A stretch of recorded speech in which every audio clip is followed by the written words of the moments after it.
5 de la tarde, 20 minutos. Vamos a hablar un poco de política económica. Tenemos el dato de inflación correspondiente a julio, 1,9. Siempre merece contexto y consideración. Y también está el tema de las tasas, de la renovación de deuda del gobierno, deuda en pesos y lo que está en juego con qué es lo que ofrece el gobierno para que quienes tienen esos papeles o esos bonos o esas letras quieran renovar y no reclamarle los pesos al Estado y que esos pesos presionen al dólar. Vamos a hablar de todo esto con Martín Burgos, economista, coordinador del Departamento de Economía del Centro Cultural de la Cooperación. Martín, ¿cómo te va? Pablo Caruso, Gaby Radich, Néstor Restivo, Luis Pagíniger, en Que Vuelvan las Ideas. Saludamos. ¿Cómo va? ¿Qué tal? ¿Cómo andan? ¿Todo bien? Gracias, Martín, por atendernos. Arrancamos por el tema, por el IPC, arrancamos por inflación, 1,9. ¿Y qué te dice eso? ¿Cómo lo leemos o qué hacemos con ese dato? Bueno, a ver, me parece que, dentro de todo es un buen dato, me parece 1,9, sabiendo que subió 14% en julio el dólar y que, bueno, eso siempre tiene a ser una base para los incrementos de precios. Entonces, bueno, 1,9%, un poco la misma estructura que siempre, es decir, los servicios un poco por encima del promedio y los bienes un poco por debajo del promedio.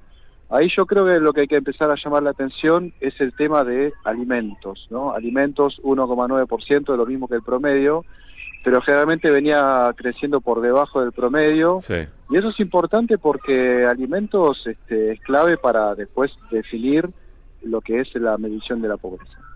Uh-huh. Bien, y la tendencia es hacia arriba, digamos, ¿no? Por lo que está diciendo, esto es lo que decís, habría que observar qué pasa.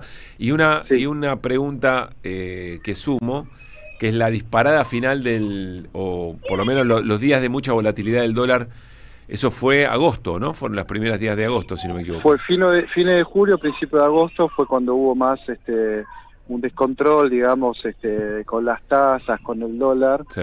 Y efectivamente después bajó el dólar, ¿no? Se estabilizó, estaba mucho más tranquilo, pero bueno, eso no deja de ser un síntoma de lo que está pasando en general. Bien. Bueno, ¿qué está pasando con el tema tasas y la renovación de estas letras y el riesgo de que haya pesos dando vuelta que presionen al dólar? No sé si ya hay definiciones o todavía falta un rato para que conozcamos ese dato. Bueno, mirá, las tasas subieron de forma muy abrupta, me parece que eso es... A ver, no termina de haber un consenso respecto de lo que ocurrió entre los economistas, ¿no? Me parece que eso es importante marcarlo. Muchos dicen que fue un desmanejo. Yo diría que, bueno, dentro de todo es algo que pedía el FMI, ¿no? Que empiece a subir el dólar y eso se pudiera hacer a través de las tasas, pero es algo que salió mal porque, bueno, el dólar subió efectivamente, pero también terminaron subiendo las tasas de interés a nivel altísimo en un momento en que ya teníamos malos datos de lo que es la mora, rechazo de cheques, etcétera, etcétera. Entonces, bueno, una coyuntura difícil y seguramente recesiva hacia adelante, ¿no? Para todos los que están en el mercado interno. ¿Por qué? ¿Por qué significa esa recesión, Martín? Bueno, ya teníamos malos datos de actividad en general, no solo industriales, sino de supermercado, de comercio, pero lo que llevaba un poquito de esperanza, un poquito a decir, bueno, son datos mixtos, eran lo que era el incremento de autos, de la venta de autos, de vivienda incluso, de electrodoméstico, todo lo cual se venía bancando a través de, obviamente, tasas de interés del crédito en general, ¿no? Sí. Entonces, bueno, al aumentar tanto las tasas de interés, lo que empieza a pesar cada vez más es las cuotas, y entonces, bueno, se hace cada vez más difícil comprar ese tipo de productos. Así que seguramente tendremos ahí una desmejora de esos indicadores y, bueno, empezaremos a ver varios números hacia abajo. Uh-huh. Martín, concretamente el desafío, explícanos básicamente cuál es el desafío de renovación de las LECAP, qué es una LECAP y qué es lo que puede pasar hoy eventualmente cuando conozcamos a cuánto se fueron las tasas para poder revalidar esos títulos. Bueno, en un principio todas las letras, digamos, son como bonos a menos de un año, los bonos son a más de un año, que hace el gobierno, es como deuda del gobierno, pero esto es a corto plazo, en pesos, y es un poco para todo lo que era antes, todo el sobrante de depósitos que no pueden prestar los bancos, generalmente para que no se vaya, no quede ahí en la nada. Lo que hace el gobierno es que antes primero las LEVAC, después la LELIC, después los pases, después las LEFI, de alguna forma siempre por el Banco Central o por el Tesoro, el gobierno lo que hacía era compensar, para decir así, a los bancos para que para que tomen los depósitos que sobraban, ¿no? Sí. Que no los dejen ahí. Eso es un poquito el concepto en general. Lo que empezó a pasar es que, bueno, no hubo, los bancos ya no querían o no estaban ya dispuestos a seguir con esa movida, o empezaron a decir, bueno, si yo empiezo a hacer esto, pero a tasa de interés mucho más alta, y es un poco lo que ocurrió en las últimas semanas, en que las tasas de interés se fueron muy arriba, y eso termina teniendo consecuencias como lo vemos en el día a día de todos nosotros, ¿no? Ahora, ¿cómo? Entonces, bueno, es un revoleo de papeles, para decirlo simplemente. Pero eventualmente esa tasa que convalidás muy arriba la vas a tener que pagar en algún momento. Sí, claro, porque el tema es, todo esto se trata de hacer en un marco de superávit fiscal, y entonces se trata de hacer cosas. Bueno, hay todo un debate ahí si las LECAP son o no son parte, o cómo se tiene que contar el superávit fiscal. No importa, en este caso el tema es que efectivamente todo esto a mayor tasa de interés, en verdad lo que estás haciendo es generando más dinero o emitiendo más dinero a futuro, para decirlo de cierto modo. Sí. Entonces todo esto es un poco crítico para el gobierno, que piensa que la emisión de dinero es mala. En sí yo diría que no es mala, ¿no? Lo que está pasando es que estos aumentos de la tasa de interés pareciera que no frenan el dólar y no frenan la compra de dólares de los argentinos. Claro, entonces, tenés el peor de los mundos, en el que vos decís, bueno, yo para frenar el dólar subo la tasa de interés. Subiste la tasa de interés y el dólar subió, y la gente sigue comprando dólares. Bueno, ahora está bajando un poco, ¿no? En estos días el dólar. Sí, pero digo, la gente compra dólares más allá de la tasa de interés. Tiene que comprar una casa, no importa la tasa, tiene que comprar dólares, porque las casas están en dólares. ¿Qué tal, Martín? Pero bueno, es todo un esquema bastante complejo para todos los gobiernos, ¿no? Uh-huh. Martín, Néstor Restivo te saluda. El tema de aumentar las tasas para contener la inflación es una medida bien ortodoxa, bien clásica de muchas economías. La paradoja que se ve es que, por ejemplo, cuando pasa en Europa o en Estados Unidos una suba de tasa para frenar un recalentamiento económico, es porque hay inflación, pero también hay una economía bollante que empuja los precios. Acá la paradoja es que, digamos, es para frenar los precios por el ancla que eligió el gobierno de cómo combatir la inflación, pero en un cuadro de actividad económica muy frenado, ¿no? Ahora se está frenando, pero es cierto que estaba creciendo. Lo que pasa es que estaba creciendo sobre la base de importados mucho, ¿no? Todo el crecimiento que estaba teniendo la economía era muy sobre la base de importaciones, gente que se va afuera, compra de electrodomésticos, autos con muchísimos componentes importados. Bueno, algo que era bastante insustentable, algo que se venía marcando, era también bien consenso de los economistas eso.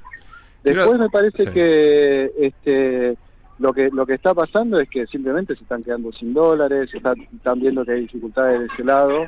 Entonces están tratando de ver cómo lo soluciona. Y el FMI te pide, porque eso es una realidad también, hay una relación ahí media rara entre el gobierno y el FMI te pide que vos subas el tipo de cambio. Porque si no, bueno, ya les pasó un poquito lo mismo. Recordemos que Caputo se tuvo que ir en el 2018 a pedido del fondo, digamos, porque estaban usando los préstamos del fondo para bancar la compra de dólares de los argentinos. Entonces, bueno... Claro.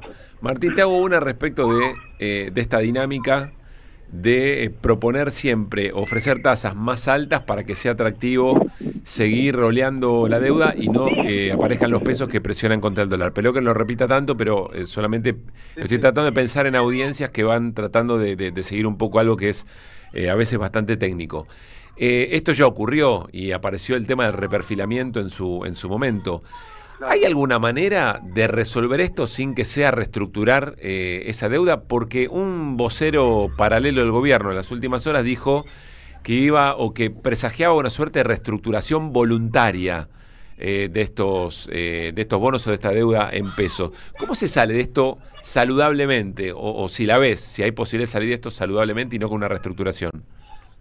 A ver, yo creo que efectivamente es un problema complejo al cual se vio enfrentado el gobierno de Macri, por ejemplo.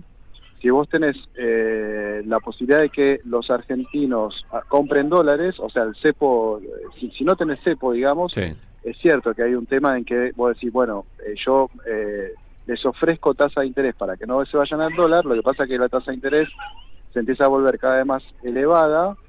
Eso genera más dólares a futuro, es decir que por ahí estás simplemente reportando hacia adelante la compra de dólares, y además tiene un montón de aspectos negativos, y además la gente se compra dólares, digamos, más allá de la tasa de interés alta. Entonces no logra ninguno, complica todo y no logra ninguno de los objetivos que se planteó. A ver, ¿qué alternativas hay? Son distintos los problemas, me parece, ¿no? Una cosa es el sobrante de peso que hay de los depósitos que no van al crédito. Uh-huh. Eso se puede resolver por distintas cuestiones, pero yo diría que hay un problema en la Argentina en general, es que hay muy poco crédito sobre el PBI, ¿no? Es decir, somos uno de los países en el mundo que menos presta en relación a su PBI. Y no Sí. es que no hay ahorro, simplemente el ahorro es en dólares, los dólares no se prestan, entonces termina habiendo ahí una cosa que...